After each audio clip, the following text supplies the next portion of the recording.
Hello. Hi there. So I have set the recording going now.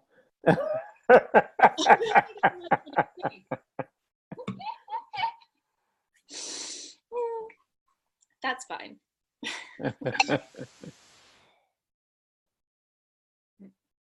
Here's Doug. You're sideways, Doug. Oh, that's better. He's always sideways when he comes on, and then and then the world realigns somehow. It's a reflection of my life. Like, actually, in your apartment, you probably walk around with Velcro shoes on your wall, right? Like that. And you just have to turn the cameras for our sake. Hi, Marco. Oh. Hello, Miranda. So you'll be happy to see that I have the recording on now. The first thing I looked for.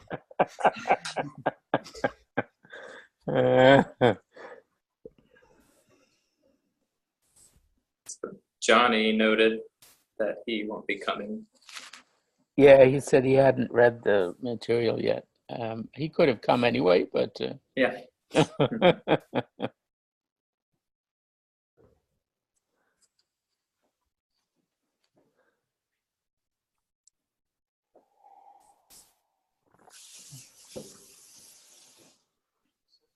I'm expecting Jocelyne. I talked to her last night, and I guess Donna will come too, but and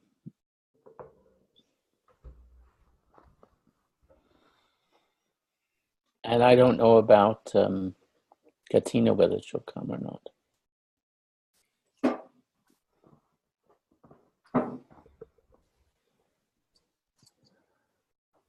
How is everybody? Like, emotionally not very great after reading Parable of the Talent. It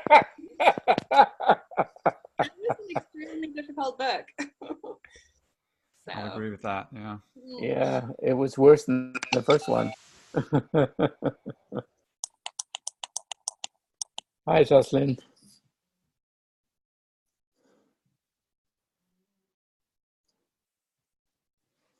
We're only seeing the top of your head, Jocelyne. There you go. I'm sorry. I'm sorry. It's okay. Doug came on sideways, so you know there are some alignment issues, right? So.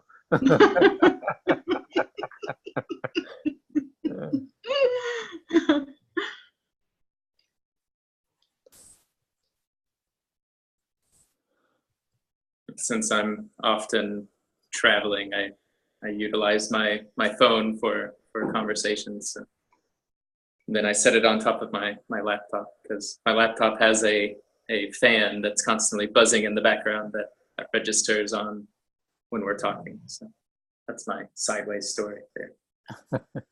So I have to rotate the phone over.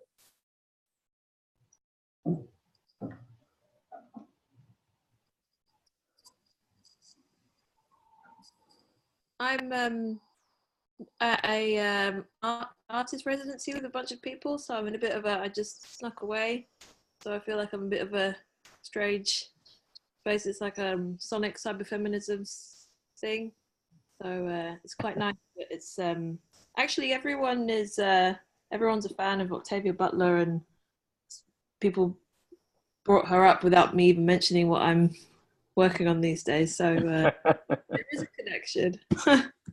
But it's nice to see you all again. Yeah. Is it, what time is it there? Is it 5 or 5 in the evening? Yeah, it's 5 in the afternoon. Yeah. Wait, what time is it where you are? 12 here, although Marco's in 10, I think so. And Doug too, I guess, right? I'm sorry, I muted, but I wanted to say hi. And when I say hi, I realized that I was muted. Sorry.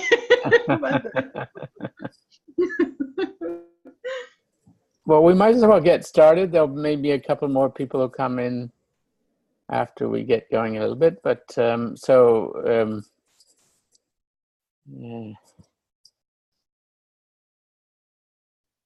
Mary, you were the one who said that it was a bit of a bit of a slog, this. I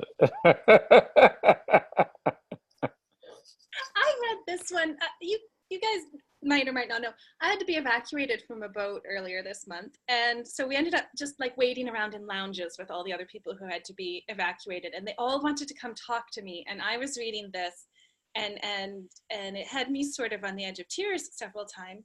And people wanted to come up and ask me about like flight schedules and things.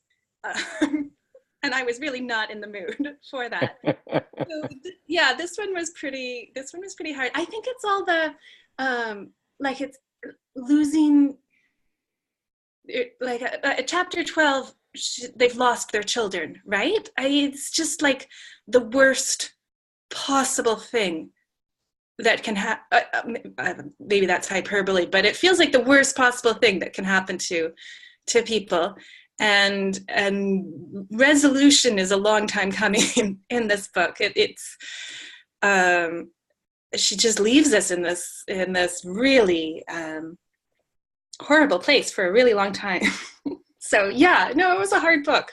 Beautiful, and obviously I think the fact that it spoke to me that much is a testament to Octavia Butler's skill. But you're just reading about your nightmare constantly, all the time. So that was my experience of it. And she spent such a long time building up the importance of the children to it's like every chapter focused on, oh well, the children really matter. This person really, they would do anything for their children. And I noticed there was a strong, so she set us up, right? So yeah, they're the most important, not just for the reasons that children are important to their parents, but also just because Lauren is so oriented towards the future, and those children were the future that she was going for, and they're gone. So. And that's only the latest in a string of calamities that befall the characters in this book, from the beginning where they've established a small community in Acorn to the part where we're at now, which is chapter 12, where that community has been taken over by theopolitical faction, paramilitary kind of, what to call them exactly, like almost like a Taliban, like an American Taliban. With Trump overtones. Yeah. Well, that's one of the interesting things about this book is, and I was just looking for exactly where it comes up, but this is the book where "Make America Great Again" Exactly. is the campaign slogan of the president. In the beginning, he's the candidate, Texas Senator Andrew Steele Jarrett. And he's a little bit different than Trump because he seems more of a religious fundamentalist. He's like more of a true believer than Trump, who doesn't, really just seems to believe in himself. Besides the children being taken away from their parents, there's rape, there's child slavery, there's more killing, there's people losing. I think like the loss of significant others is a theme here. The last book ends with the community, burying, or not burying, but I guess giving their dead to the orchards and to the trees, and they plant trees and they start anew with Acorn. But now, each of the characters, the first new one we meet is Dan Oyer, I believe, who's a young boy. He's like 15 or so. He's like Alamina's age at the beginning of the last book, but he's now lost his entire family, and the community takes him in. So it's just trauma after trauma after trauma in this, and I really found it hard to read. I read it in one chunk, and then I had to take a break from it, and then I read the second chunk leading up to this call. But I can see why Butler said, as she was working on the sequels to this, there were to be three or five books in the series that it was too depressing. that's one of the reasons she stated for not completing the books. And I'm glad that it's not this bad. So this makes me a little bit thankful for the relative normalcy of contemporary America, even though for some people it's bad. It's not. What she describes here is horrific, and it's like the worst case scenario, I think, of the trajectory that we're on.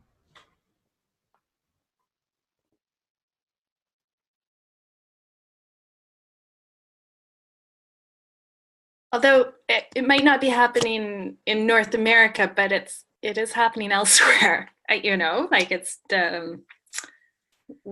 yeah. We might not have gotten it right in our backyard, but we didn't not get it either. That's a very good point. And I've even in Canada compared to the U.S. I've been in Vancouver. I went down. I forgot the name of the street one night, and I was like, "Oh my God, this is like apocalyptic," because I haven't seen that in the United States, with just camps of people, homeless people, open, drug use, and so it is sort of almost just removed, because we will tend to, I think, exist and live our lives in, just comfort zones. There's a certain zone in which we operate, but just step outside of that, not even very far. Doesn't have to be Syria or Pakistan or Afghanistan. I think that's a very good point.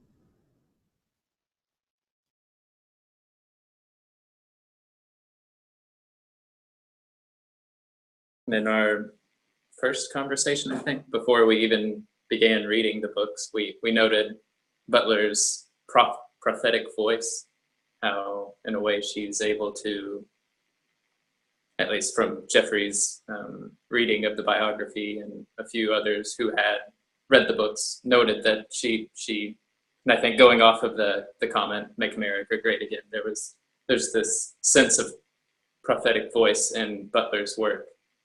And she does throw in tidbits that seem a little far-fetched for our minds here. Like this is on the verge of Holocaust material here.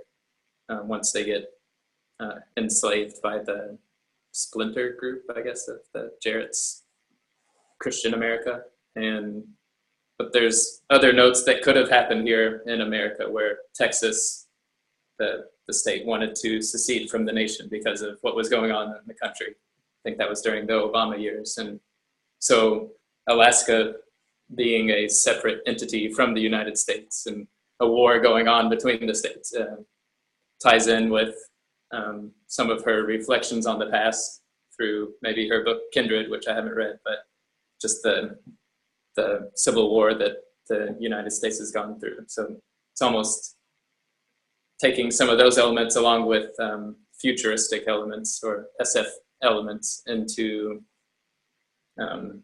foreseeing what could possibly happen. So it's not too far-fetched, a lot of her material here, but it's a good thing. It's more of a warning a lot of the times that this is possible. If Christianity overpowers the belief system, then they can take over a country, or if a religion takes over. So just wanted to note that. Hello, Donna. Oh yeah, hi Donna. So, hi Donna, we were talking about how bleak the book is and how a bit depressed we all are after having read the first 12 chapters of the book. Really?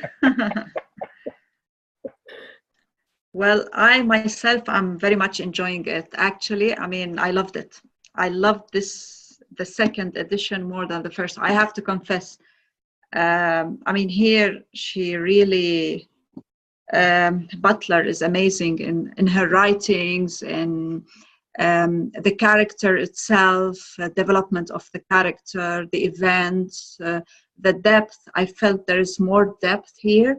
I mean, I felt in the first book, Butler was in a way introducing us, and in a way she was like, she didn't want to shock us what she really wants to say. And in this one, I mean, I'm almost finishing it. it's amazing. I mean, for me, I enjoyed it. This one, I enjoyed it more than the first one. The characters, everything, the themes that were presented. I mean, I felt it's more, really has more depth. This is how I felt. I enjoyed it. So that's encouraging for when we read on a bit, I guess, because most of us are still stuck in chapter 12 when everything went to pieces, right? So I was hoping maybe today we could talk about Marco, and I know he is also you know, we've only read the first half, and so we don't want to talk about Marco maybe in the second half, but I think there's something really interesting about like the call to be a religious leader, and Marco, obviously her brother, feels like he's got a call in the same way that she does, but it's not the same. And anyway, I think Butler was exploring something pretty interesting there. Just wondered what you guys thought about that.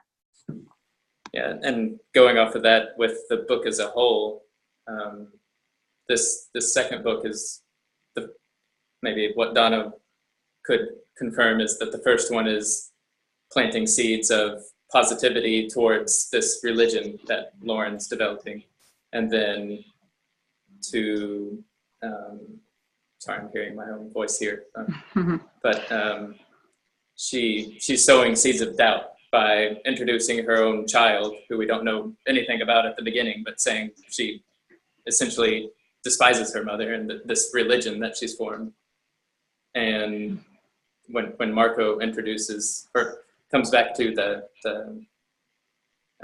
comes back into the picture, he doesn't quite agree with his sister. So there's a lot of doubt about her own religion here. Before we're all liking this God has changed. I thought about joining the club and starting my own religion or something. God has changed, but now I have doubts. Well, if I can say, in the first book, I had many questions. One of them was, who is telling the story? In the first book, I wanted to raise this question. Now, the first book, I was really wondering, who is telling the story? Is it Lauren, or is it now? Is it the past? Is it the future? Someone discovering her journals? And the second book, in a way, answered. I was really thinking about, when is this story happening? Is it in the future? Is it somebody reading it? Is it the character herself, the main character? And then when I started the second book and I discovered that, yes, this is the future generation looking back, seeing, you know, revisiting history, revisiting culture, religion, whatever. And all the time I'm reading it not from a religious perspective, but I'm reading it from a more literature, characters development. So one of the answers was the characters, who is telling me the story, who is now, from whose point of view I'm seeing the events, what's happening. The second answer was, sometimes you have this opinion or this, you stick to a religion or whatever, and then you think that this is the only way or this is the only truth. And then when I saw the character of the daughter and how she was, in a way, not criticizing her mother, but reviewing, and this is really what happens in the history for us everywhere. I mean, we go back and sometimes you think, yeah, this is the only way, this is the right way. And then you go back and you start looking into history and you start studying history and you start, what if, were the events really like that? Were the events told from that point of view or from that point of view? I mean, for me, I felt, yes, this book, it has so many elements. Butler was really writing in a very, very dense, lots of depth in it, in terms of the building the characters. And us discovering. And for me, for example, Lauren was very idealistic, was like, yes, and this, and we can do this, and we can build this new religion and this and that. And she was so away from reality. And her brother, when he told her this what happens and this and that. And then in this book, I felt finally she faced reality. She faced what we really as humans face. And I'm really excited to see how Lauren would deal, I mean, towards the end of the book, what's going to happen. So this is my point of view of the book so far. In my edition, it's got like a reading group guide at the end where I guess Octavia Butler was interviewed for it.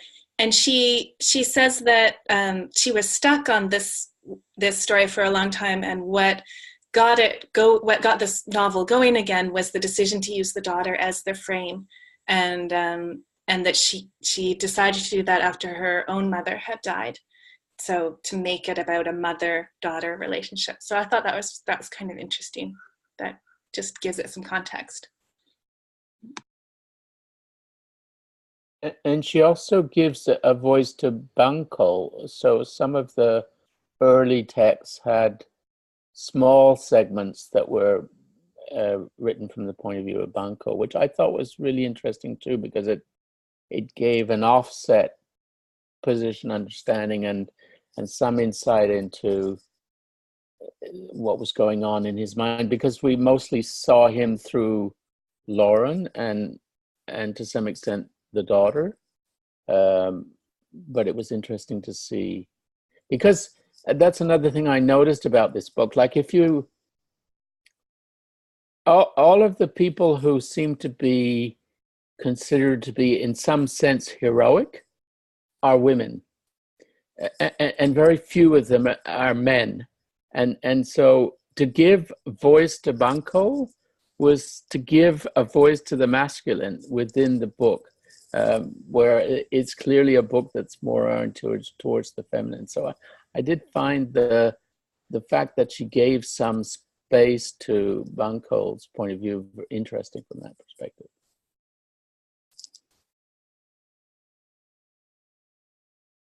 And same with Keith. He has an excerpt in there from The Warrior, which I don't think we know too much about.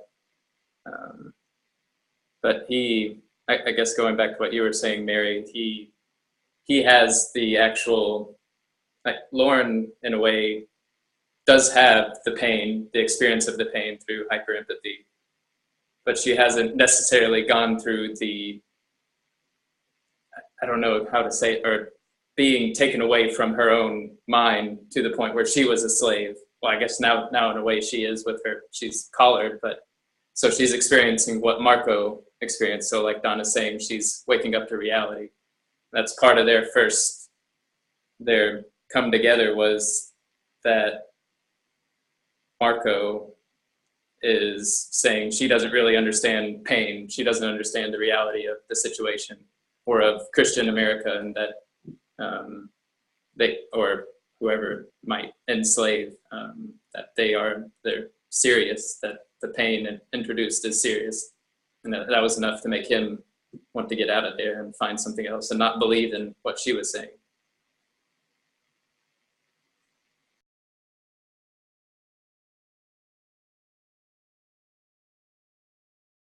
That slave collar is horrifically realistic. I mean, I could imagine it. Like, I could imagine how, you'd have it like connected to you like have an app or something, it'd be like Slaver app. And I could just see it, that's what was disturbing about it. But the perspective of Larkin, the daughter, I found was another, like, a subtler level of the pain in this book, because she starts this off with a big hint of what happens later on. The first thing, I think we lost Geoffrey. The first thing she says is that they'll make a god of her. And then we learn in the next page or two that she's dead. So already we sort of know where this story is going. Like, we know that she's going to lose her life. She's going to be martyred. She's going to be martyred in some way. And this daughter has grown up almost without the mother that she needed. And like she sees her mother as having chosen this idealistic vision, this, for all intents and purposes, delusional dream, that got her killed, got her father killed, got set up whatever conditions that the author or the compiler of these notes, Larkin, is conveying to us. So, I as a parent, I know that like the time that you spend on your own stuff compared to on your children, like one always feels guilty about that. And I found myself feeling, oh, this is like, if my children were to reconstruct their own upbringing and like go back and look through my notes, like my writings or something like that, and try to piece together, like, why didn't Dad spend more time with us or something? I think I'm probably a better parent. I'm not a bad parent, but that's what it kind of got me thinking is, wow, this is setting up this whole like drama of intergenerational pain and disappointment and anger and resentment, and how you can't control ultimately how your own children are going to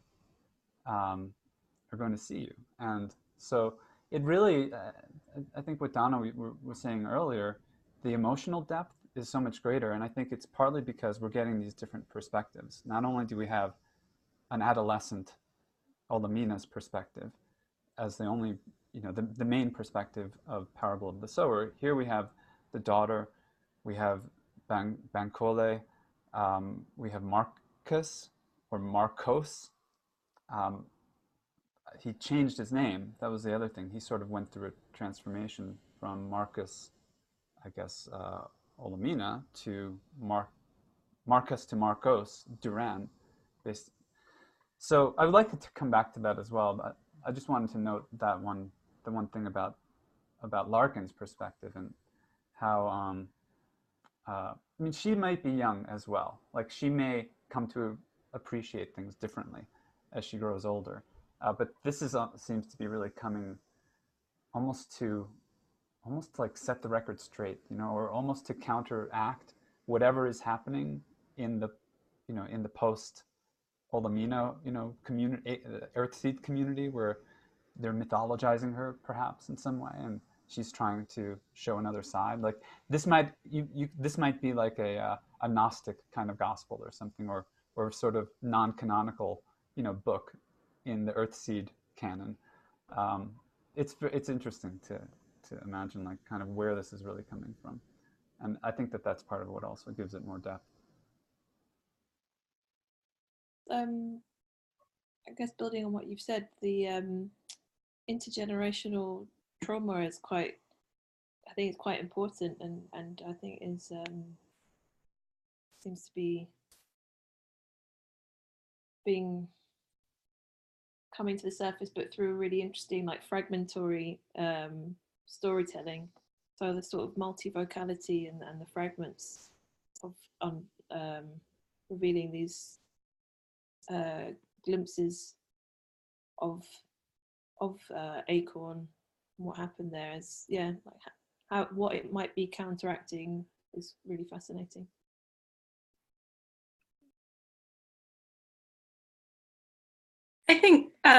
I think it must have taken a lot of guts as a writer to have built up Acorn so much and then just wipe it out. Like it, well, in the chapter 12, like just Acorn was the happy ending of book 1, and like we've already lost it in by the middle of book 2. It's a really it's a really dramatic. It's they couldn't even put up a fight either. It was like it just got overrun. There was no challenge, no problem. It was in like 4 pages. It was done. Yeah. I wanted to to say also that usually when I read, I am pretty much very involved in what I've read, and even if it's something that is not really quite interesting. Like, for example, if I read some maths, I will find a story to myself to get involved in what is written in order to catch my attention, to feel more immersed, to understand, and to put, like, to draw something in my brain that's gonna help me to get engaged. But here in this book, it was, I would say, like, horrible, because and I have to say that I had to close the book many times and find a process of detachment. So I did the complete opposite of what I do usually to get to read the book. Basically, I tried to put myself out the story. Even from the first line I read, it was like having all this, I don't know, like, it was so immersive, and it's a type of story I cannot get into because it's so awful that I don't want to get part of my reality. I want this story to be not part of me, not part of my reality. It's not something that I want to ever think even about it. So it was like having like a big fight while reading it. And I would say, like, her demonstration was very strong in terms of, how you can demonstrate that religion brings big issues to people, like, cannot solve anything, is by showing that when you have a strong disaster, I mean, the only way to get you out of there is to find a meaning of life. And meaning of life usually is set up on life of children. So if you're fully immersed of the life, in the life of your children, you are fully involved in this kind of meaning of life. And without that, you are not in the meaning of life, so to speak. But here she demonstrates two things from my point of view. She demonstrates, first of all, that meaning of life is not what you think it is, and religion cannot help for the meaning of life somehow. And instead, it's doing the opposite, because it gives you some kind of a lecture or what is supposed to be. And it's the complete opposite of what you can live your meaning of life somehow. So it's so powerful. And her writing style is so immersive that it was very difficult to put some kind of keys of detachment. I had to close the book, I don't know how many times, and think about something else, like my chemistry courses or something, to get me out of this story. It was really, very tough. And I have children myself, and I would say, yes, it is the worst nightmare, but also, how could I say that? She gets us guilty somehow, like you say, like, well, how much time I spend with them, things like that, things that really get you into your guts. And I really didn't want to go there, but you had to go there. So, and it's like, you don't want to go. And then, sentence 23, you are there. and you say, no, don't get me there.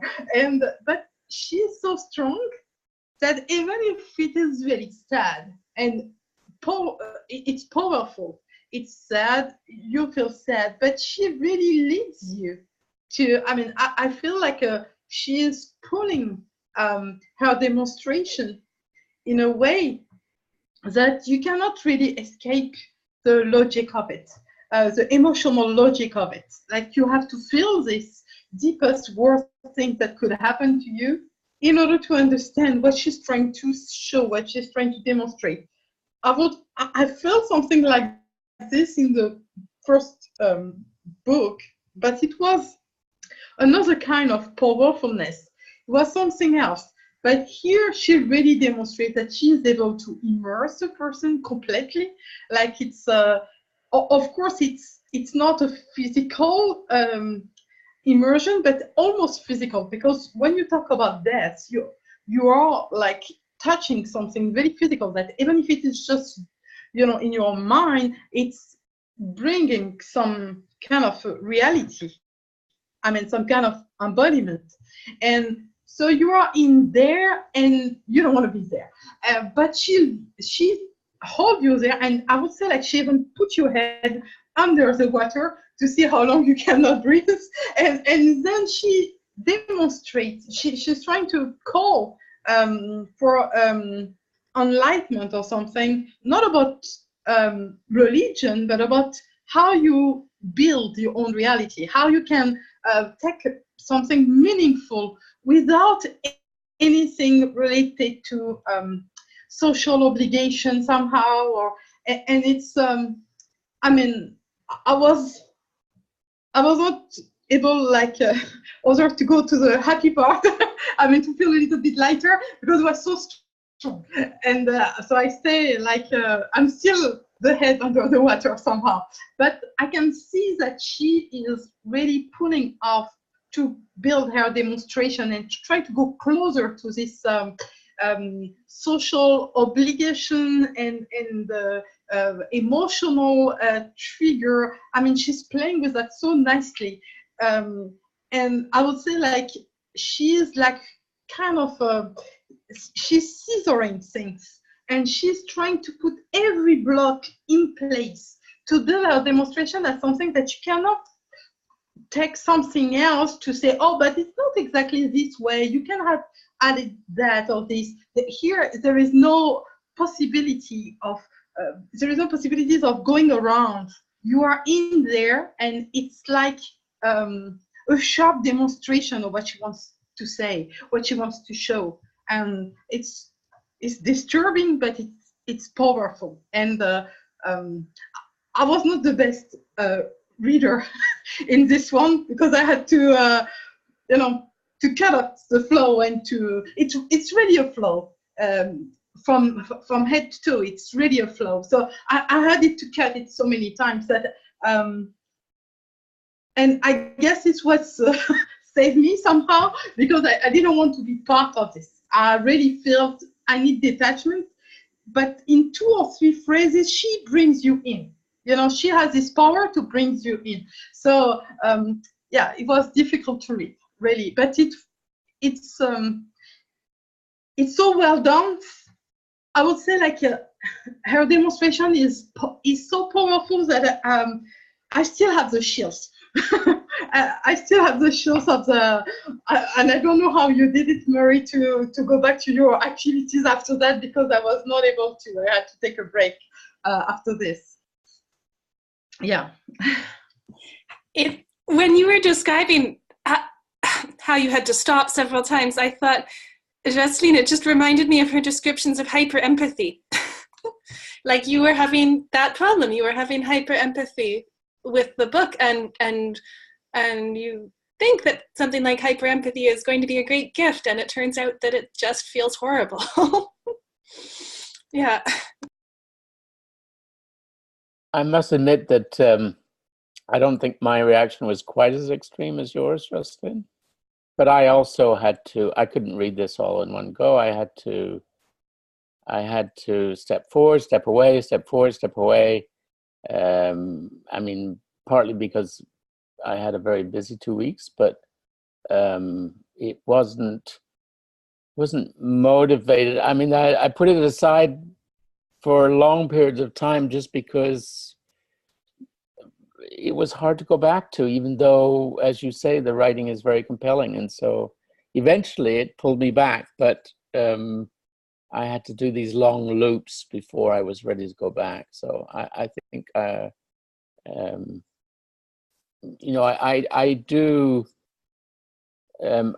agree with Dona that there's more depth to the book, and that there's more, the character is evolving in more interesting ways than in the first book. She really was a fairly static character. in terms of character development. It was more us getting to know what was going on rather than the character developing. But in this book, there is some of those changes going on, and it makes it, from a literary perspective, more interesting, I guess. But from an emotional perspective, I found it really difficult, definitely.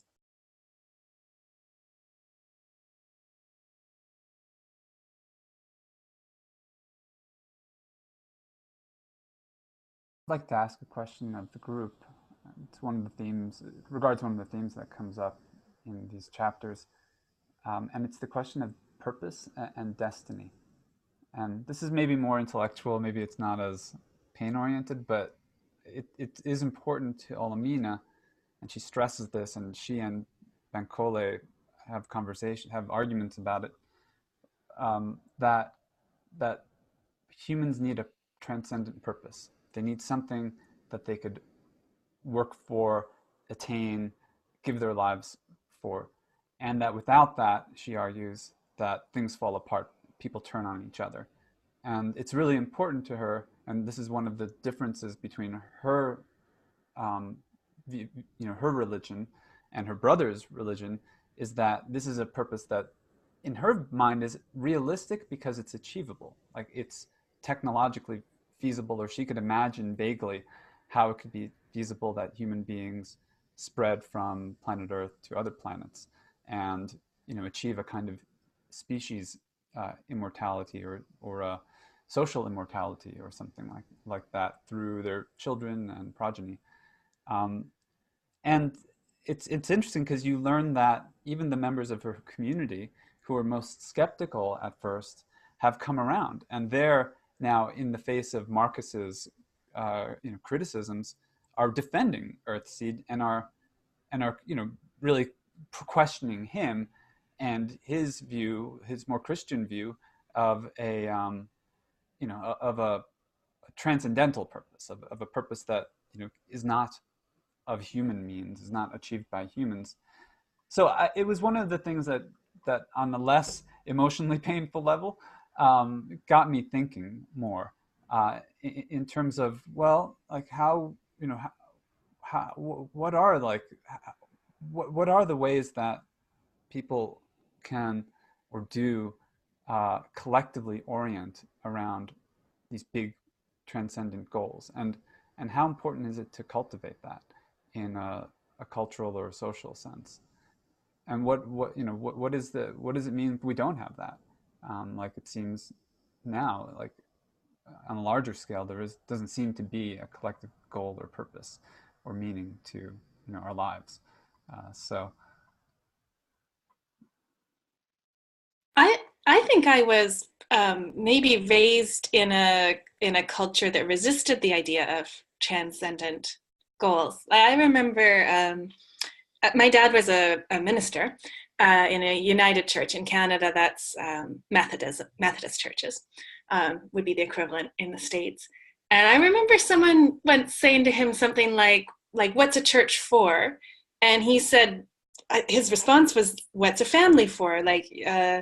Sometimes things just are to exist, and it's the human relationships have intrinsic value, but they don't have to go to something. And then later, when I became a scientist, I'm a microbiologist, but you talk about evolution a lot, and the current in science has been to move away from a goal-oriented view of evolution, the idea that this force was like going somewhere. So I think, when you said that, my first response was, no, of course you don't need transcendent goals, because a lot of my personal life and my professional life was about rejecting the ideas of transcendent goals. So I know that's not necessarily typical, though. It's interesting that you raised the question, Marco, because I remember like the whole discussion about whether or not the space program, so you have this discussion going on in her books, whether or not the space program is a good thing or a bad thing. And so in the first book, you had the dismantling of the space program by the then president and or president-elect. And then in this book, again, you have these same questions coming up. But that was an actual part of the public discourse in North America, certainly in the 60s during the Apollo effort, and also in the 70s and 80s with the space shuttle effort, where people said, you know, these things cost a fortune. Are we sure this is where we want to be putting our money? As opposed to fixing the earth and the ecology and, you know, any problems that were rising at that point and people were becoming more and more aware of. And so, you know, it is a discussion that I've been aware of most of my life in the media, and it's one that I've had I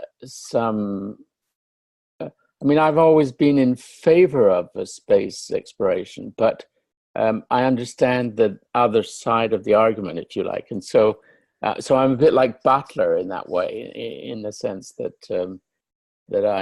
I'm more inclined to favor that, but I, you know, as she lays out the sort of counter arguments in her books.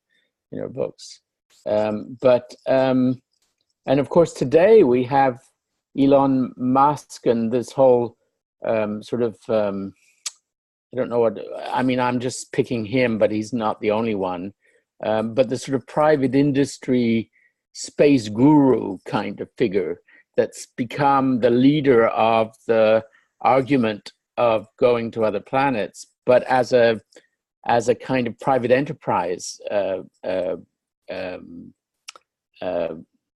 goal rather than a government humanitarian kind of goal, the way the earlier argument went. And, you know, I'm not happy, in a way, I'm not that happy with the private enterprise shift, although I think it may be necessary in a kind of a long-term view, but making the private enterprise be the be-all and end-all of going to the other planets doesn't seem to me a great way to go either in this context. So I did like what I think it was Jocelyne, you said something about that what Butler's, so it's interesting because I was drawn to the Butler books partly because of their religious undertones or overtones, but I think you're right. I think in a way it's not, although the book has a lot to do with religion, in a way it's really about visioning the future and how you build visions of the future than it is about religion per se. And so it's, that sort of comment is pertinent to Marco's question, which is also, you know, how do we take those lessons from the book and bring them back into the world that we live in? So it's not a full answer, but it's some ideas about the question that you raised, Marco. I think one good thing about Lauren too is if you were on the outside perceiving on paper what she was about, you would say, well, the destiny is to go to the stars. I'm sorry, I'm not buying into that, but she has her community, and it's not a requirement for everyone to believe. Like, it's not a requirement to be a part of that community to believe in that. It's a requirement in some sort of fashion to question what is around you, just as they question Marcos with his religious beliefs. And she questioned, I don't know if it came up in the actual sermon he gave and then the following questions, but she's questioning, well, what about the role of women in your religion? They're told to essentially just shut it and let the men do their job, just as religions had in the past. So she's, in a way, you can cancel out the religious aspect of it, or even the transcendental, and focus on the here and now. We're trying to build this community. We're planting the seeds, literally, of eggplants and trees and lemon trees and whatnot, so we can form a group, and it's up to you to spread the news that the core tenet of God is change. If you don't like the word God, then you can focus on life is change or something like that. And she's open to that, which is a good thing. But deep down inside, she knows what she wants. She has that strong drive to see her vision come to fruition, because I don't know if her perspective, it will be a paradigm shift. Just simply having humanity separate from the earth allows us to glimpse down at the earth as a species and give us a new perspective on life. That doesn't really come up in the book all too much, but yeah, I think she's starting here, and Marco noted that she wanted to write 3, 4, or 5 more books, and no telling where she was going to take this. But for the time being, there's a lot of negative change that they have to deal with. So the focus isn't on reaching the stars, although that's in the back of her mind and maybe a few of her core believers. But I like the educational aspect, the questioning, the focus on starting a library. When they first get the truck, they get a load of books. They're not going out to go shoot up some people or something crazy like that. Or take over communities so they can spread the news. They want to bring knowledge to the forefront of their vision so people can read, so they can potentially get jobs in other communities and spread knowledge. So I like that aspect of her religion.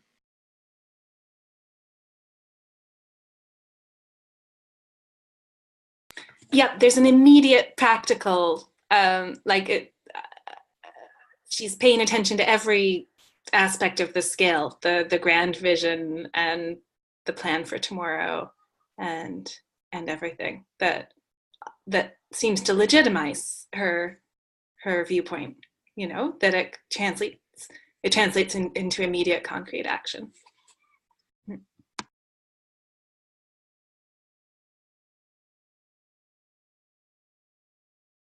Do you feel it's a plausible religion? Like,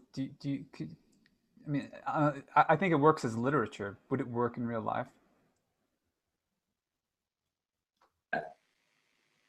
Just as I'm an outsider to Quakerism in general, but I did join the Quaker community just to have something for my family the past year. And I feel a lot of resonance with what she's doing there, with what Quakerism is about in a lot of ways.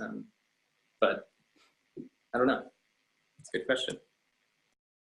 I mean, it's fulfilling, when I think about the needs that I think are fulfilled by religion, she's hitting a lot of them. It's something that gives you a framework to guide your actions and perceive the world.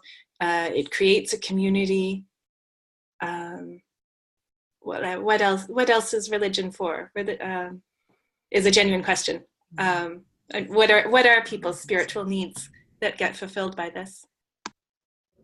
Well, it has this thing of, I suppose, normally religion gives a sense of security.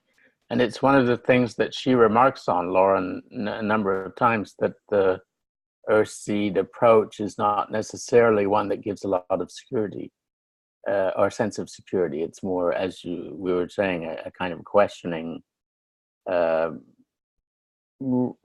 although I guess there is a kind of security that arises from having a community more than having the religion say things that make you feel secure. It's more the sense of community that gives the stability and the reassurance. But to come to Doug's comments, I mean, the Quakers are very questioning also. And yet there is a sense of security inside because the Quakers are underneath a Christian community, even though there's a lot of, I don't know how to say it, there are a lot of people who are present in the Quaker community who aren't Christians, and there are a lot of practices that don't necessarily require that you sign on to a Christian point of view in order to take part in the communities, and so so it has a lot of porosity to it as a group, and in that way, it's like this Earthseed group as well. So, yeah, naively, I would have said it would be difficult to maintain a religion like this because I don't think it gives quite enough security for people. But Doug's point is an interesting one. It gives, I mean, it might not give a traditional, might not give the same kind of security, but if you reframe it a little, it gives people a sense of power over their world. Like she insists again and again that it is within human capability to shape the changes that are going on. And so there might be security in that, in the idea that you're, that nobody is powerless. She also points out it's a very immanent kind of religion. It's not a very transcendent. In fact, there's very little transcendent elements to it. It's the God that she's talking about is the engagement with the world around us rather than any kind of notion of any kind of beyond.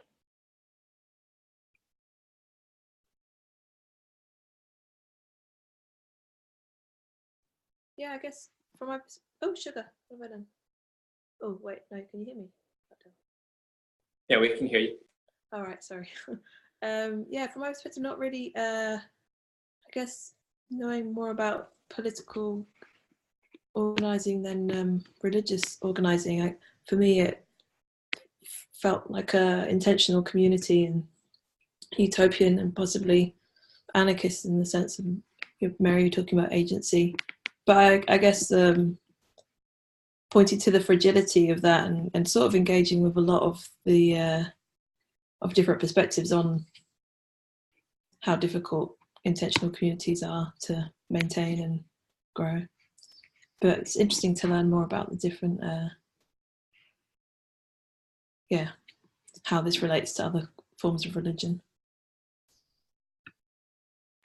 Yes, tremendously hard. I had my cousin's wife is a journalist, and I remember she did an article on an intentional community for a magazine a few years ago, and by the time it had come out, the community had broken up. I think it's sort of a testament to the force of Lauren's personality that she does manage to keep people together. Is actually pretty incredible.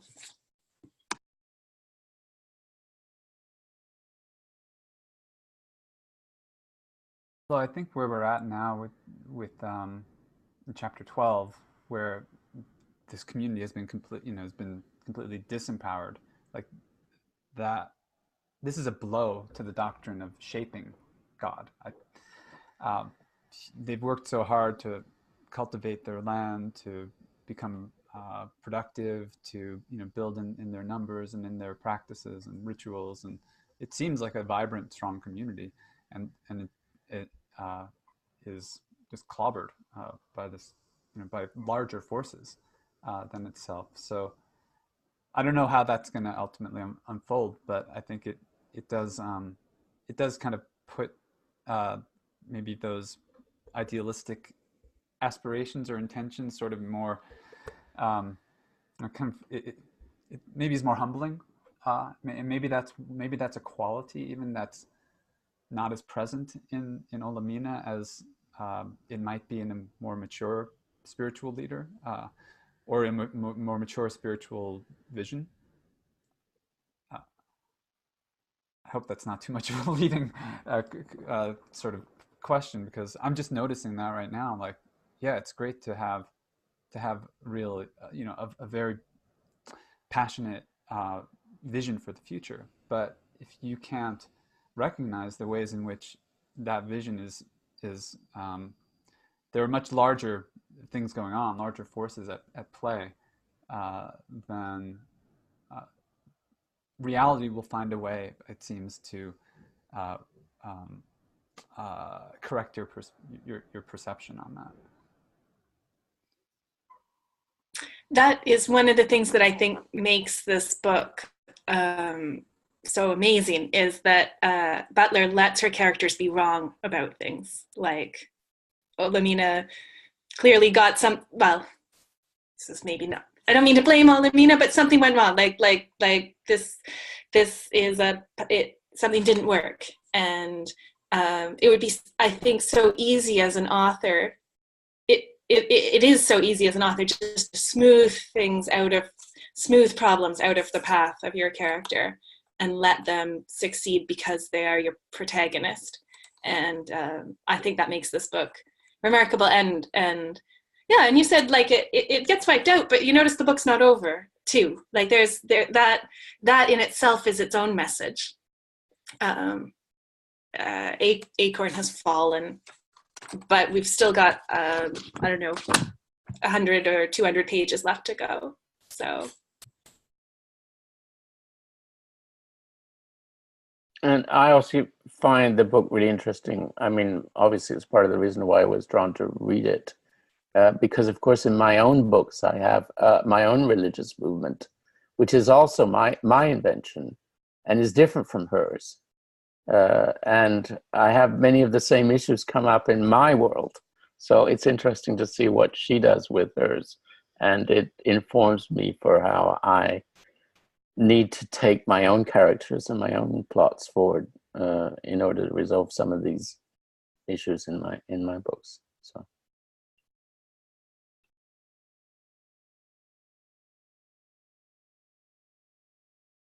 What I would like to add also, and maybe I didn't because I was so interrupted in my reading on purpose. I would like to add also something about the notion of reality, because I think while using all this immersion process, because she's really very skilled in leading you into this immersion of sad feeling that you cannot really escape. And she, while using this immersion process, she's really trying also to show her point of view somehow about I felt like she's trying to demonstrate something about her point of view about religion, and a point of view especially about reality. Like, for using this process that could work, I'm sure, even with people who doesn't have children, because it's not only about the children, it's more about what do you put in children. And children can be also something that you care so much about it, or something that you really put all your energy on it. And is it really the meaning of life of doing this? So this is the first part that I really get into. And the second part is that, well, anything you do to get you some feeling, like if you feel sad, it's just like you create your sadness somehow. You can create it using emotion, and you are in it. And this is the meaning of life. It's creating emotion. And emotion brings you into situations that leads you to reality. And it's like an Ouroboros process that she's leading you inside it. And you cannot really get out. You cannot say, well, I will have no emotion from now. I don't want to get even in the reality of what I'm reading. I just want to get out. And I don't want to be in this emotion. So I acknowledge I reacted very strongly, but she is trying to make her point. And even if you feel like detachment is the key, you cannot really get out the emotion. And what I try to figure out is that, well, for her, emotion is reality, and it is because religion trying to get to everyone in the same page of emotion, that works. However, if you're feeling so mad or so not in tune with the other's emotion, you cannot be part of this region, because you cannot share anymore this feeling. So you are not in it somehow, but you are maybe more in your own reality. So it was a very complicated path that she took to show that. I mean, her point of view. However, I found it very, how could I say, like, it was full of poetry and also very strong and leading. She's trying to lead us to something that is her own spiritual point of view. And when you think about religion, you don't think about emotion.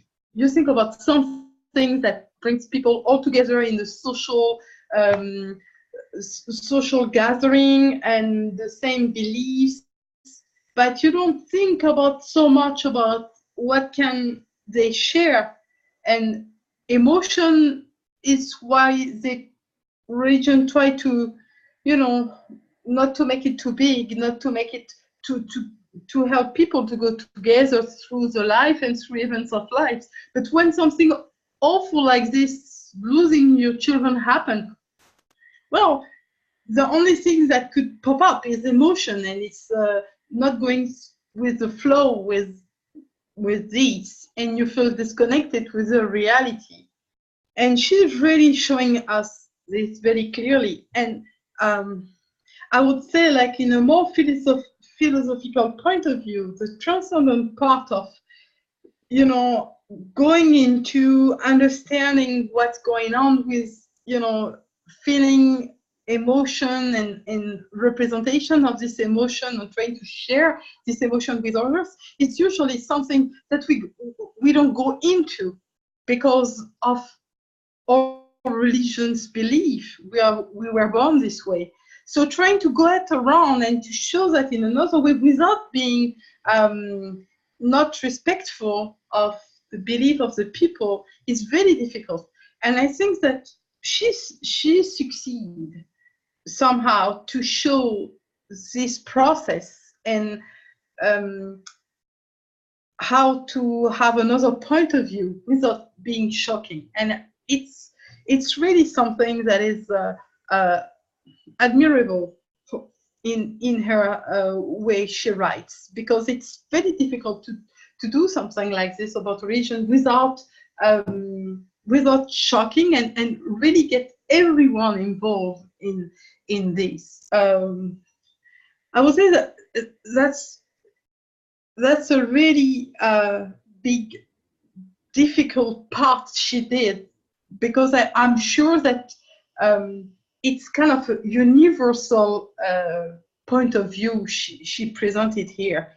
No one can say, well, the only thing we can say is that, well, it's a not nice story to talk about the death of your children. It's not nice.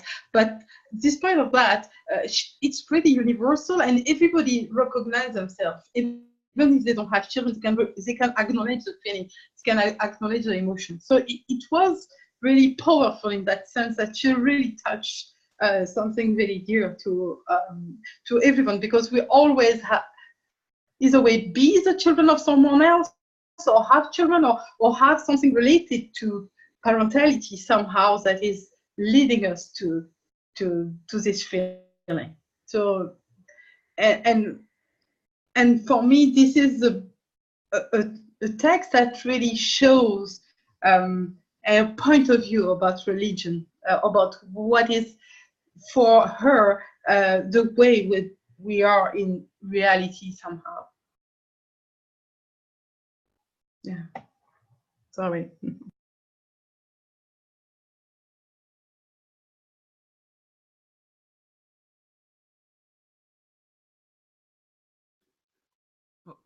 Well, I think part of what Octavia Butler is doing here is this is also her thinking process, and so she develops a point of view and then associates it with a character. but she also argues against herself, argues against what might be her own points of view in her characters. And I think that's one of the things that fiction allows an author to do. That's one of the ways that it enables complex thought and more inquiry, questioning. But I feel like there's a, how do I put this? But these are not just characters. I mean, I think that these are expressions of the author's mind, of the author of Octavia Butler's own working out of her beliefs. Like, and I think we talked about this in a previous call, that that these verses of Earthseed may have been verses that she took seriously. They may have been like ways that she guided her own response to life. And she told this story as a way of illustrating that or exploring the ideas. But I think she took them, this is just my hunch, right? But I think she took them seriously. All these verses that she repeats from the first book, I've heard her in interviews recite them. And I think they're really interesting because they do actually do what Lauren says they do, which is that they string together things like observations. Like each of the components of Earthseed, I think you could find in other thought systems or other, like Taoism, Nietzsche, Buddhism,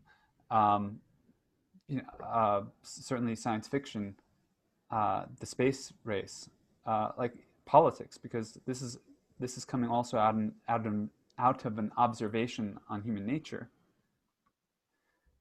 And so I'm sort of trying to almost circle back to the question I asked as to whether this is plausible. Sometimes I find myself, imagining like what would it be like to be a believer, right? Of Earth, like could I adopt this worldview myself, and would it make sense? Like would it actually kind of meet those needs that one has for meaning, purpose, security, comfort, etc.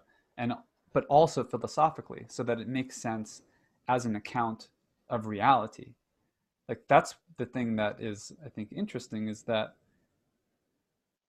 it's like philosophically, if we were to just break down her verses and discuss them point by point as to whether they were true, I think that we would find that I think we'd find that they make sense. Like there's, if you make certain, how to put this, starting with certain axioms, like start with the axiom of a God that has these qualities, right? And she describes what those are, and you could observe them, and you can call that God. You may not want to call it God. Heraclitus didn't call it God. Nietzsche didn't call it God, but she calls it God because she's trying to create a religion. But I think that one could go through and actually kind of discern the theology here and like write a treatise or something, like write exegesis on the Earthseed verses and begin to develop like a secondary literature, on the different hermeneutics of Earthseed, and actually build out what the worldview would be from the verses and then from the stories. Because then you have Lauren as the originator, the founder, but then you have her disciples. Like it starts out with 13 people at Acorn, right? So there's her and the other 12, and they all scatter, but then they kind of multiply. So I don't know. Maybe in some kind of virtual reality of the future, there would be like an Earthseed cult or something like that. But I'm sorry. I don't know if I'm responding to you, Jocelyne, because you were talking about reality and how this is a vision of reality, and I think it is. Like I think it's philosophy, and as much as it is fiction, and I think like the question of like what unites human beings on a large scale is really crucial. It's interesting that we need Elon Musk and private corporations to give transcendent purpose. Like, okay, Mars is not only an aspiration, it's also security. Like Elon Musk sees it as a backup to Earth. Like if things don't work out here, we'll have some place to go and establish a new outpost of the remains of our civilization. And I think that for a lot of people, especially like technology-oriented people, and like that's actually a plausible religion, and that or combined with like the idea of singularity, a computer singularity, and like that actually functions much as a religion. And what is, I think, notable is that our nation states are not doing that. So whereas in the 50s, 60s, we may have, as nations, as particularly the United States, fashioned an identity and a sense of common shared purpose on our capacity to go to the moon, to develop very advanced technology, to outcompete the Soviet Union. But we don't have that anymore. Like there's total lack, a disintegration of faith in the public project. So we have to turn to other sources of that. I think that now is emerging in these private enterprises, and certainly all the kind of splinter groups and all the smaller subgroups and subcultures and cults and so forth. Like humans will have to find something to unite them, and if it doesn't come at that scale, it will come in some other way. And Geoffrey, you're exploring this in your books, I know. So, and over even vaster scales, cosmically. I think she's really trying to address an actual problem that she's seeing. Is that there is a disintegration of a public sense of faith in future, in purpose, in something that transcends the fractious reality of contemporary life.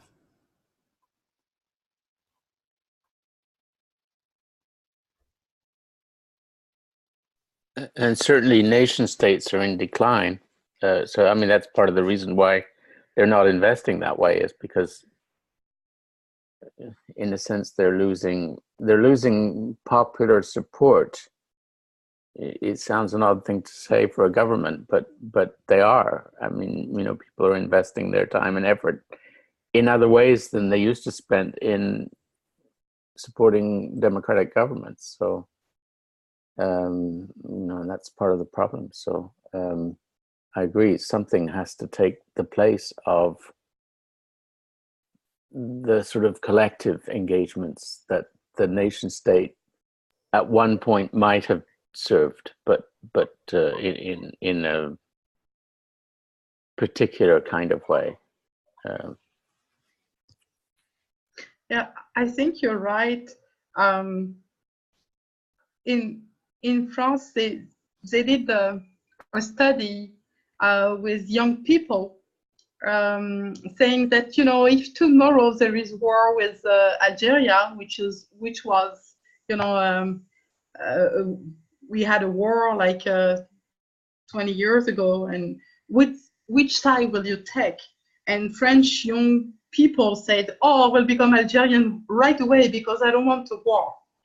So, well, it could be understandable because like French people have so much war that they prefer to abandon everything and become the other nation. But in Algeria, they are the kind of a strong state nation, and they have all their identity built around their nation. So they asked the same question in the Algeria part, and they had the same answer from the young people, and they get really amazed because they really propagate the idea of being Algerian and this idea of nation and being together, and it was not working. And the young say the same than the French people, that if France can trying to do the war, they will become French because they really don't mind about anything, but they just want peace.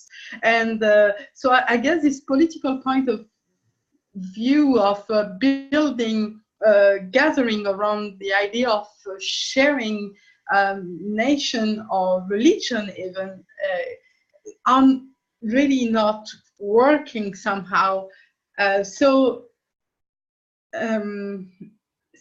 We need to find something else to engage people in the, and I guess that I'm not saying that the nation is a good thing to engage, because it leads to so much war that is really, from my point of view, I don't want to judge that, but it's not a good way to gather people.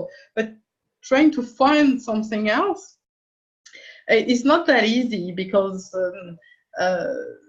religion can behave as a nation, and for some religious people, they are the nation. Like for example, the Christians, they call themselves nations. The Muslims, they call themselves nation. And that means if you are not in part of the nation, you cannot. You are like either way with or without this group, and I mean against even this group. And that leads to all kind of issue, all kind of conflict issues. And I guess that people, I mean, or young people want maybe something else. And it's difficult to find something else that really share a universal point of view and gathering around something that's it's mutually engaging. So it's, but I guess what she did here, sharing an emotion like this, is really something that is universal. I'm not saying that is what should trigger people, but when we look at the old religion, like before the Greek happened, like the god Tammuz, or they use this technique. I mean, sorry to say this way, but they use, you know, like children death, to gather people around some strong feeling and to enhance the civic feeling of people to be together. And so it's something that's really worked, and I'm not saying it's the way to go, but I'm saying that is interesting the way she brings this story here. I would maybe question that we need something to replace the nation state. I wonder if there's something intrinsically, there's an intrinsic problem with things that are that large. Maybe what matters, and maybe what the French and Algerian young people were feeling, maybe what matters is local, is the smaller communities. I mean, yes, I'm asking. Maybe you guys have some thoughts on that. But I think that we see that in this book too, that despite Lauren's grand scale, most of what she actually does is at a very small scale, a very human, small community kind of scale. And I wonder if that is, and her scale still, her vision still is enormous, but part of me thinks that maybe big visions are part of the problem.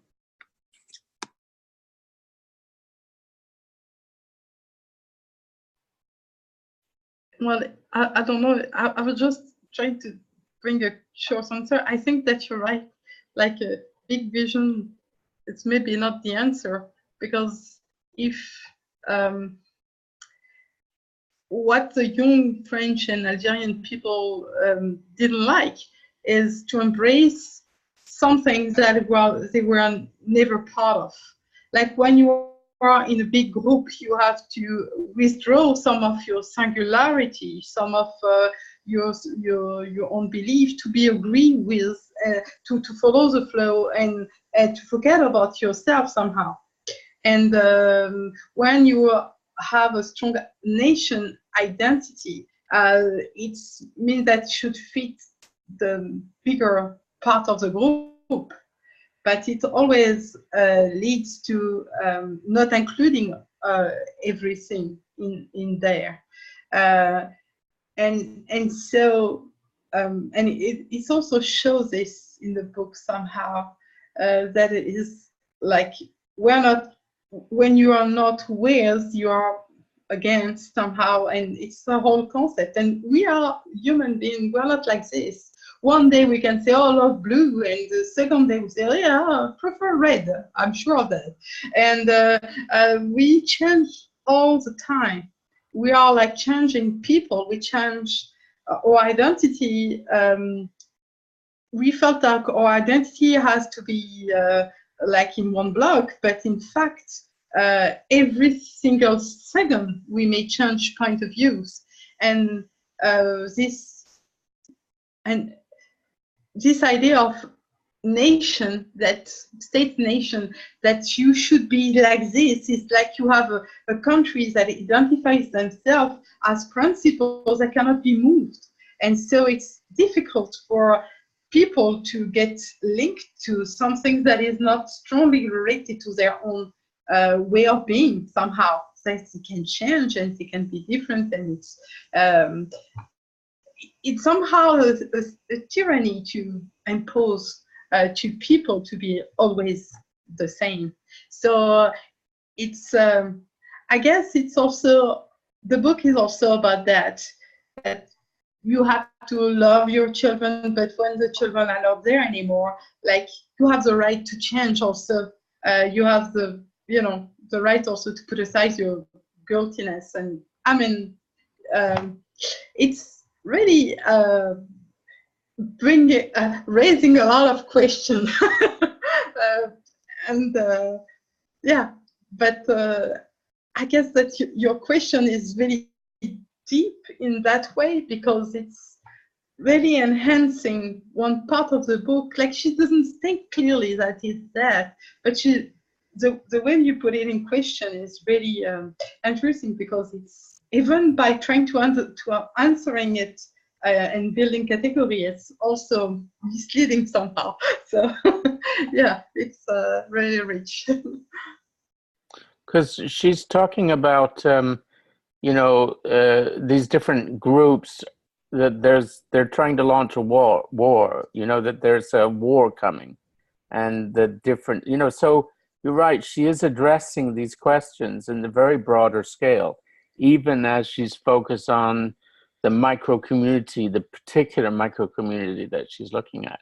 She's looking at the micro community in the larger framework of these larger forces going on in this disintegrating future, where these other forces are also in play.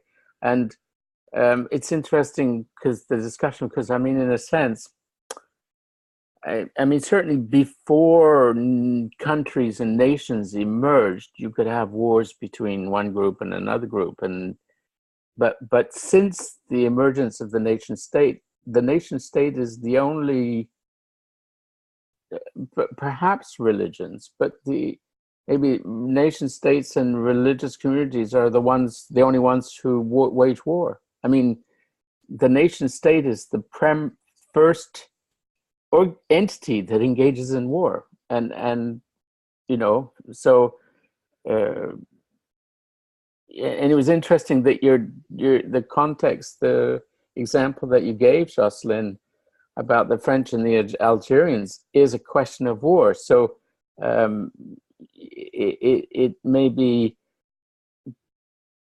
more about not wanting to engage in war than identity and nation state per se. I mean, there's something else there's this sort of double thing going on there, which is interesting. But so there's a sense where, but Butler is talking about this idea that people need a war in order to, they look for a war in order to engage in something else. So like young men, she talks about wanting to go to war in order to become more masculine or whatever, and so you have these sort of things that are being discussed in this context as well. So I'm not very good with complete thoughts today, but this is what the president, the new president, what's his name again? Donner? No, not Donner.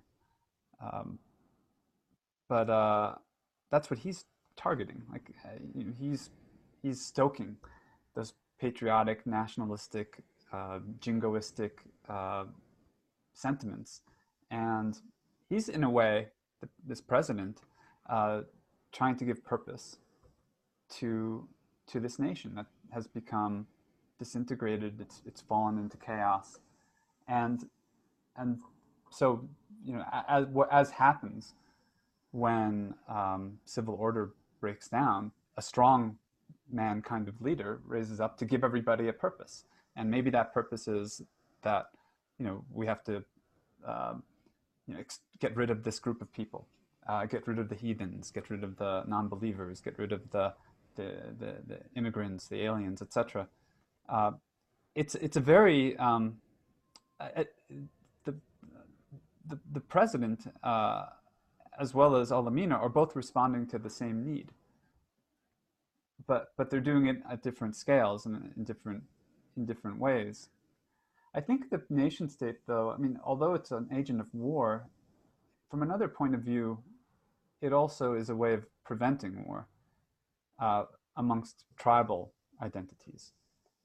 And, you know, it becomes a larger identity, and it can mobilize more resources, so it can be more destructive. But it has as much to do with order and stability as it does, I think, with aggression and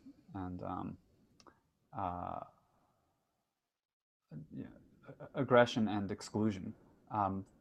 So I don't think we would want to see our nation states break down. I mean, I think it wouldn't lead to a utopia. It would lead to much more likely it lead to dystopia than utopia. So, you know, I've had the thought, and I've engaged the argument that that we should transcend our nation states and find some other, you know, anarchistic or other means of organizing. But realistically, if that were to happen tomorrow, nation states, you know, just stopped existing, it would be chaos, I think. And we'd figure something else out, but I don't think what we figure out would necessarily be better than what we have now.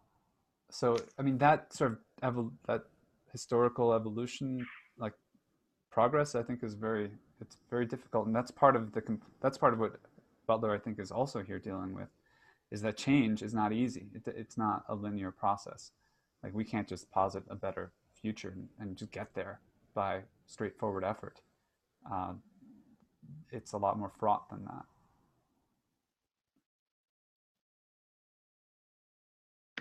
Yeah, I think this is making me think of a lot of things. I think especially because of, I guess we're all talking from different contexts, and the one I'm speaking from is sort of in a Europe that's really entrenching its borders and boundaries in quite a violent and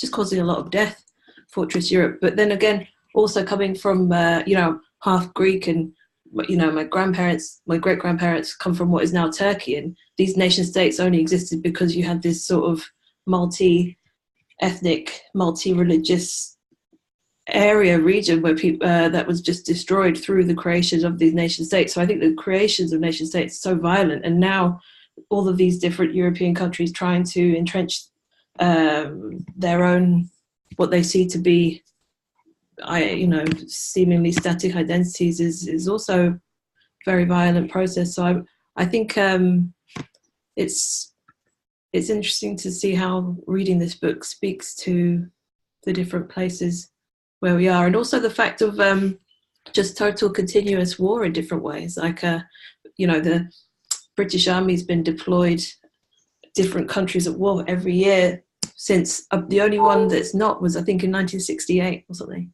Apart from that, it's just continuously at war somewhere. And I think that reflecting on, depending on where you are, and I think a lot of the time it's easy to forget that. But I think also in the US context, it's so interesting how much the war on whatever is used as a slogan. I mean, you can tell me I'm being silly, but the war on drugs or the war on terror, or the war on gangs. I don't know. It's just constantly this rhetoric that's used, and just on a completely different side note. But I noticed that Time magazine. I don't know if you saw it, but Time magazine had this article just a few weeks ago. I can just put it in the chat. It's quite silly, but it was like I was just looking for things in the media that mentioned Butler, and it was a book, one of the books that predicted the future. So it's kind of interesting to see how the Parable series is being taken up in a wider sense. Yeah.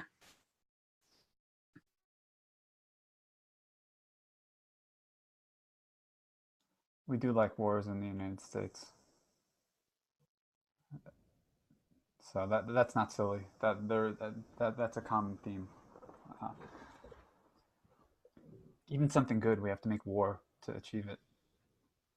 War on cancer, whatever it is. Yeah, the war on cancer is that kind of the war on sickness or illness is a ongoing discussion in the professional environment I work in, which is in a rehab clinic, where this kind of analogy used to describe, which is still used, whenever they want to raise money, it becomes this kind of language is used, and you can't run a medical clinic based on a war mentality, and so it's counterproductive to do this, even though it seems to work in terms of raising money, but in terms of actually operating on that basis, can't be done. It's a complete nonsense.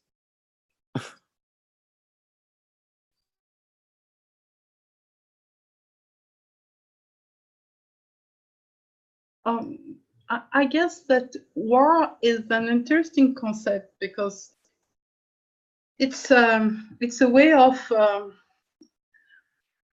it's like a cathartic action to feel all together a union towards a goal. And it's interesting because the Greek did that with theater, and the shows, the drama of one person expressing dramatic action in order to get approval with the others that the action was right. And I guess that war is interesting in that way because it's really reaching our deepest emotion at the more primal emotion somehow, but really working with gathering people around. The only thing is when you lose the war, and it's not the same than having this effect. I mean, the effect is very interesting somehow for this, and it can be even, it's more virtual than real. But when you apply this concept of war for real, and then everyone loses, even the winner, so to speak, because there is only one person that is alone, and the other people are not there anymore to justify the action.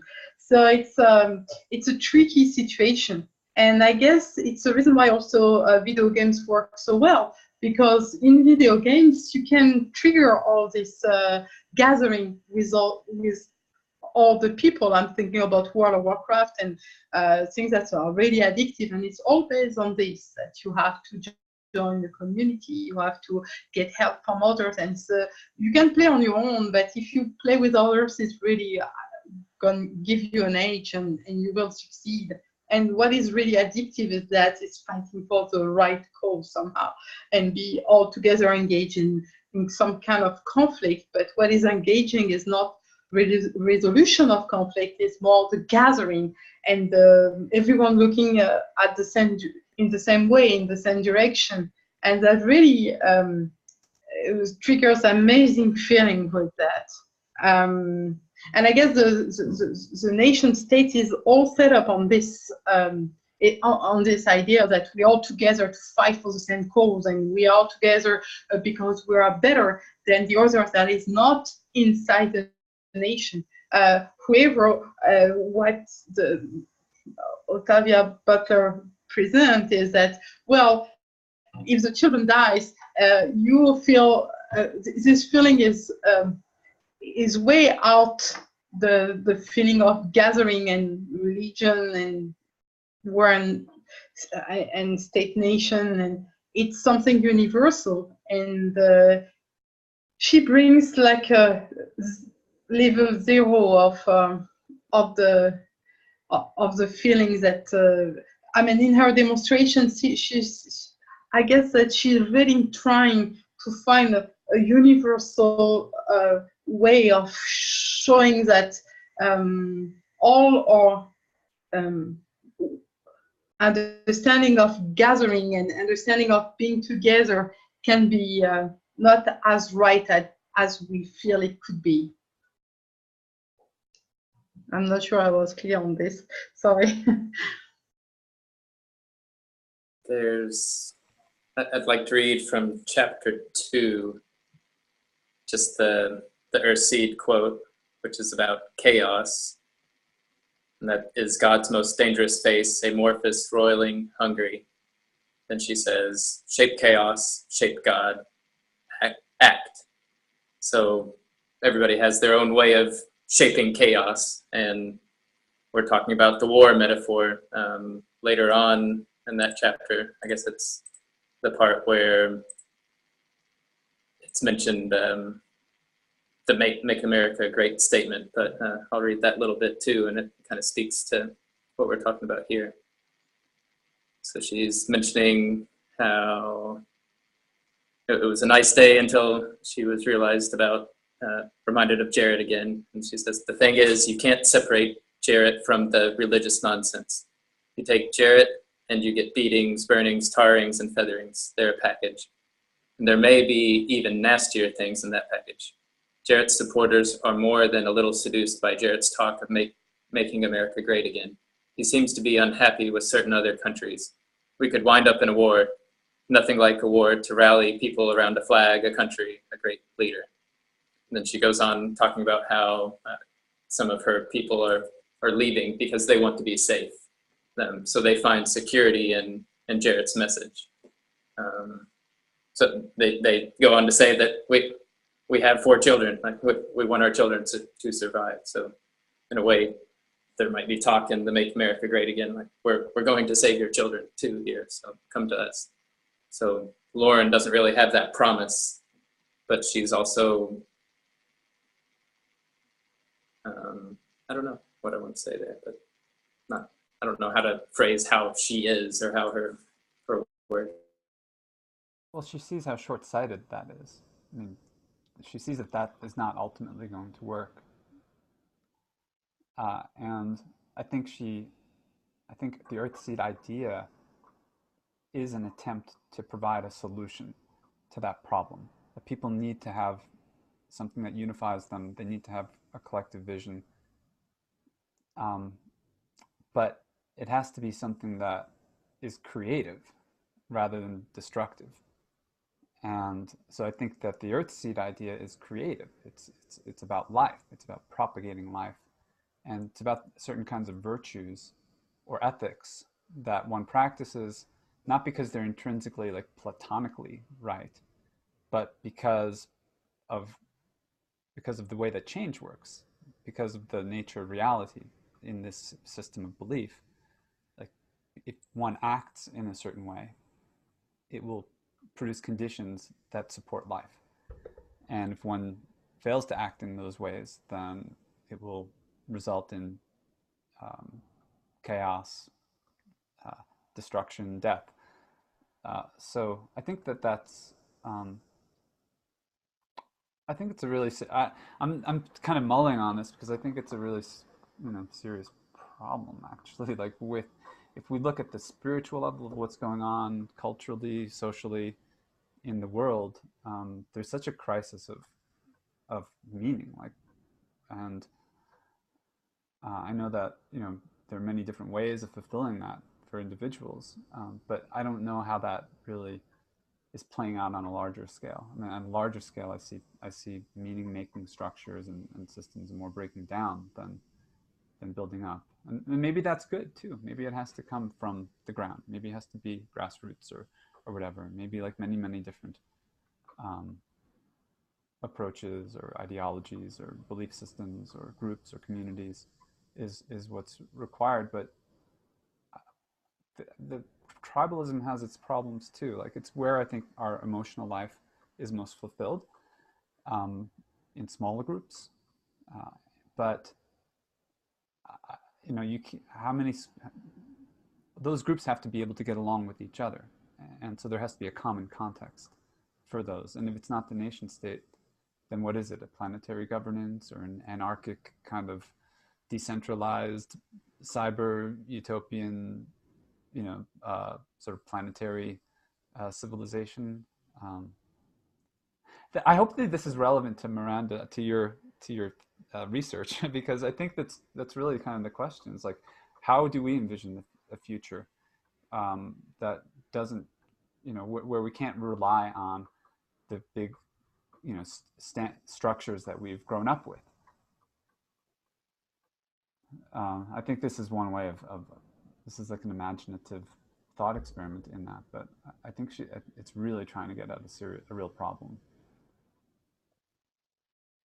Don't want to cut anybody off, but just wanted to state that the book of Martha, which is a short story I've mentioned somewhere else, by Octavia Butler, really ties in the religious as well as the visionary utopian side of things. So I'm hoping, if we're able to, the recording's available on YouTube, but if we're able to, maybe in the last discussion or in an alternate discussion, we can kind of relate that to the parable series. It really answers a lot of, not necessarily answers, but gives more meat, flesh to this discussion. So just wanted to add that real quick.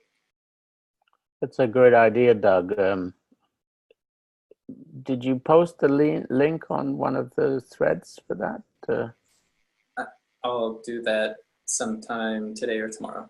Because that would be great if we could, because we'll have, the next one will be the second half of the book, but we have planned a wrap-up session after that, and we could focus maybe the wrap-up partly on the YouTube recording of that. Would be an interesting conclusion to the discussion group. The other thing I wanted to say is that I'm mindful.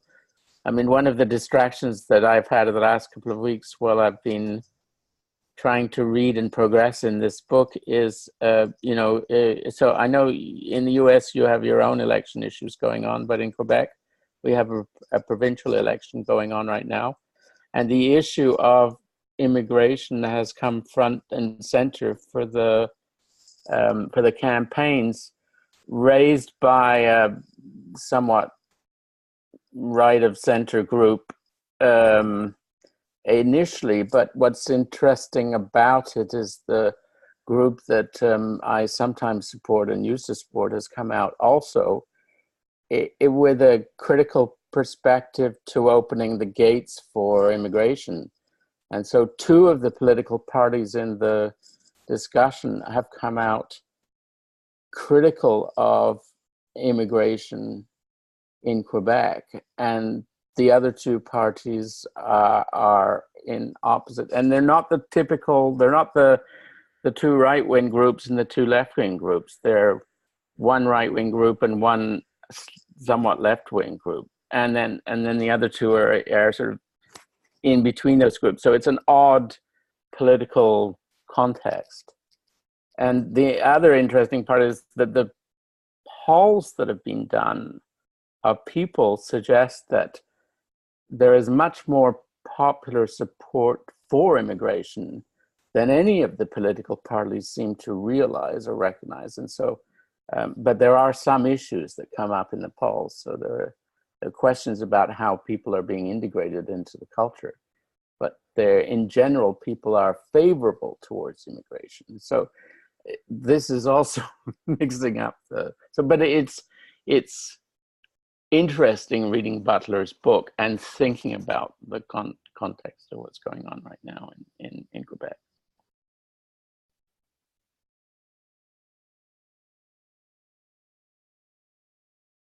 this is probably not pertinent to everyone else here, Geoffrey, but what's the left-wing party that's come out against immigration as a fellow Quebecois?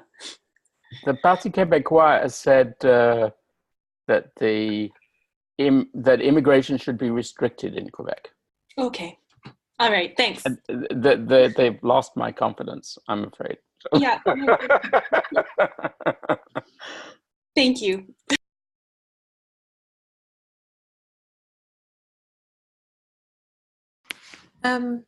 So return back to the question of, that you were asking Marco about whether this is interesting. It's all really interesting in terms of how the project that I'm doing about collective reading and future making practices through text. So again, thanks for having me as part of your discussions. And I'll just briefly say that if a few of you want to, that haven't signed the consent form, if you're interested in that, I can post the link again. I think Donna, Jocelyne and Mary, you haven't. And so if it's that you don't want to participate in the project, that's also fine. But sorry, yeah, that just fell off my list. But I would be happy to sign it. Maybe you should repost it. Yeah. Thanks. Well, I didn't realize that you were on the side of a ship or something, so I'm sorry about that. Yeah, no, was away.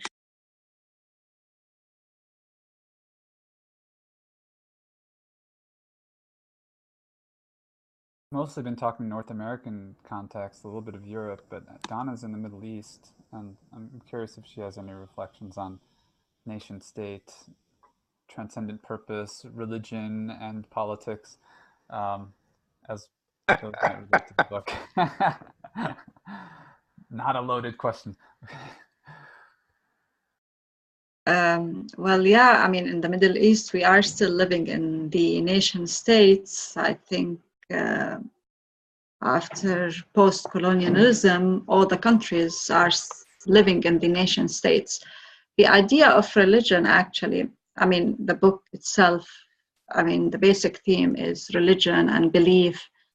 I don't know, I mean, Lauren created this new system of belief, but the setting, the chaos around, does it really need a new system of belief? I mean, she's just living in this, trying to say God is change and this and that.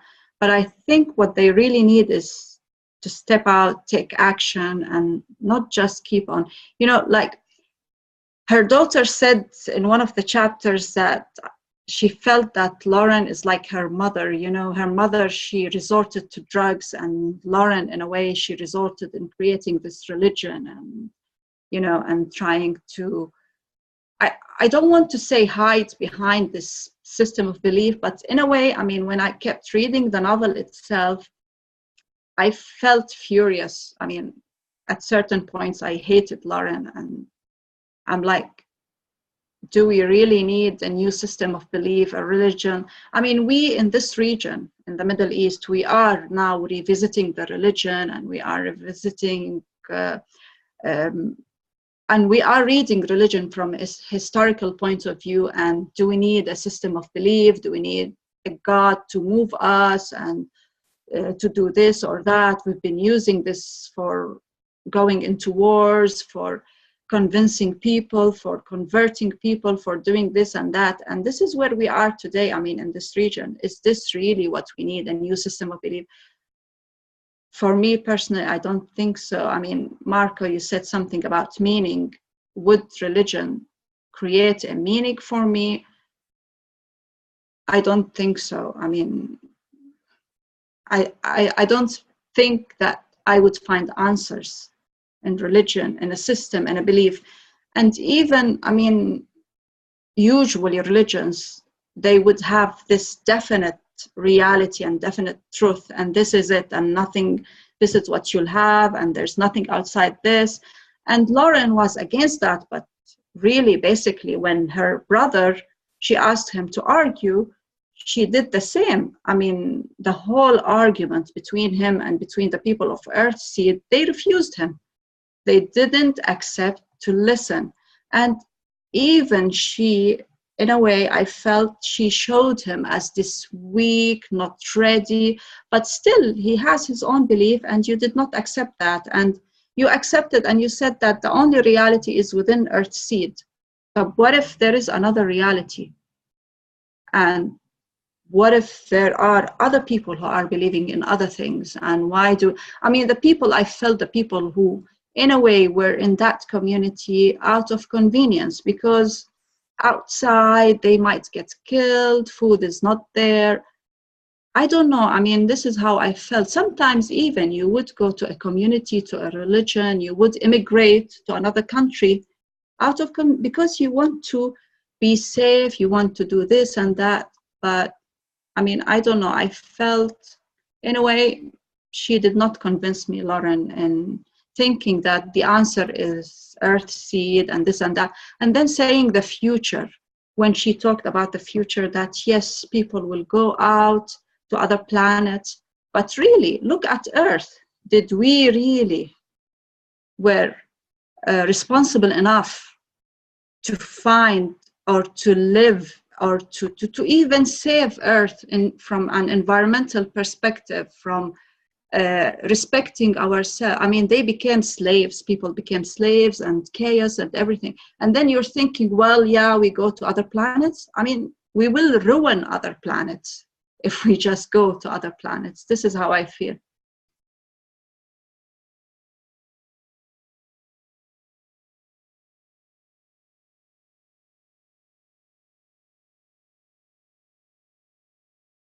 I think you've noticed a lot of things, Donna, that I think I agree with. As much sympathy and as much good that I think Lauren did, it's very interesting that, for example, she requests that people who come to her community not proselytize for their own religion. So she has actually made a rule that restricts people's ability to talk about to speak freely about their own beliefs, which is interesting, which is an interesting nuance. As much as you might agree with what she is generally doing, there is a certain expediency to some of the choices that she makes. I also thought it was interesting, Donna, because Marco's question earlier is, do you think the Earthseed community is a viable community? But in a way, your question is it convincing for me? Which is a different question, right? So I agree that it's, I find I still haven't quite understood why I find this idea of shaping God is interesting. That's the part of the Earthseed thing that I find is an idea that somehow appeals in some sense, but not on its own. It would have to be in some sort of a broader context in which it wasn't just about shaping God, but something, something broader. But and I still haven't quite teased that out. But generally speaking, the Earthseed community doesn't sound very attractive to me. So I agree with you. Well, there are some modern religious movements that, and even variants on traditional religious movements that embrace a active role for human agency in shaping God.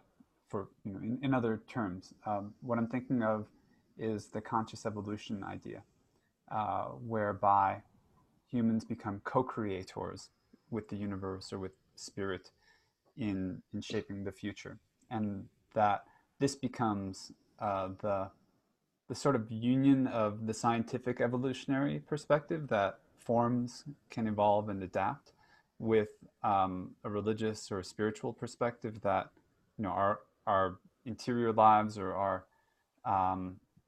our relationship with the divine can evolve and adapt, and we can play a role in that. So I think that she's coming at this from a particular point of view, but it actually has real life examples, and they'll call.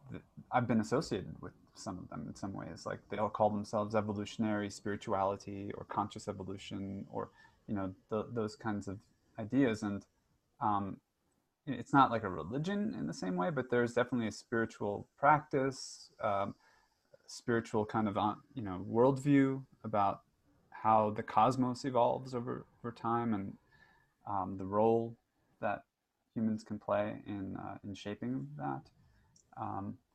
And then if you combine that with technology and AI and the idea that we could nano-engineer the future and bioengineer new bodies for ourselves and things like that, it can flesh itself out in some pretty detailed ways. So yeah. Yeah, I agree. One of the books that we're looking at for a follow-up reading group is a book raised by another person who's participating in the different forums on the Infinite Conversation site, is the book called Last and First Men by Olaf Stapledon. And Stapledon has a very long view of the universe, which looks at these very sort of millions of years into the future, the future of humankind that far ahead in the future. And Last and First Men is the first part of a 2-book series thing that deals with this kind of question. The other one being Star Maker. And so we're looking possibly at doing a reading group on that book or those books. So before I know we're getting, Geoffrey, to the top of the hour, but I'd like to respond to Miranda's research question, because and just say this is just a personal statement. I don't, I'm not an adherent of a particular faith. I don't practice a particular faith. I grew up Catholic, but if I had to name one, it would probably be literature. And so if I'm looking for meaning, views on what reality is, whatever, transcendent, I tend to look to literature for that. Like, this is like, for me, I'm not saying that this is what it objectively is for anybody else, but for me, it's sort of like a little, church gathering. It's like a little religious gathering.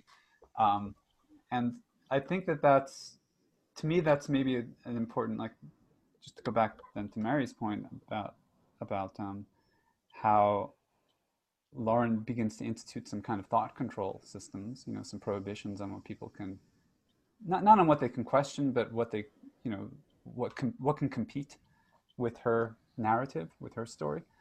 I think that's where I would part ways, is that for me, the utopia would be where there could be a proliferation of stories, a proliferation of worldviews and faiths. And I think that's what religion is. Like, each novel, each book, each poem is its kind of own faith in some kind of instance of meaning, and an author will try to create their own religion, basically. So I guess we lost Mary, but I think that maybe that relates to your research question. I definitely read to figure out the future, to find portents of signs, prophecies, visions. I find that in literature.